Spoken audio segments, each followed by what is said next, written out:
যেদিন থেকে তোমার সাথে আমি সত্যি কথা বলা কমিয়ে দেব, সেদিন থেকে বুঝবে তোমার দেওয়া আঘাত আমার বুকে ঠিকঠাক মতো বিঁধেছে, একদম বাপাসে, 2 ইঞ্চি গভীরে।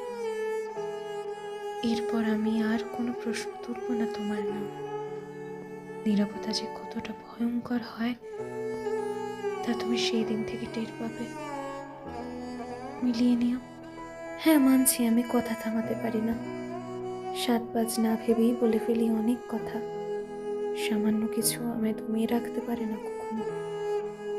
কিন্তু একটা জিনিস, কেবল একটা জিনিসই আমায় চুপ করিয়ে দিতে পারে, বাধ্য করতে পারে সরে যেতে, আঘাত পেলে চোখের জল নিজ হাতে মুছে ফেলার দুঃসাহসও দিতে পারে।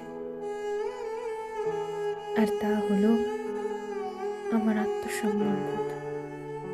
আমি সব কিছুতেই ছাড় দিলেও একটা জায়গায় কিছুতেই ছাড় দিতে পারি না। এখানেই আমার যত দুর্বলতা। কেবল এখানেই আঘাত করলেই বুকের বাঁ পাশের গভীর লাগে, ক্ষত হয়ে রক্ত ঝরে। আর আমি কথা বলার ইচ্ছে হারিয়ে একা বেঁচে থাকার সাহস জোগাই।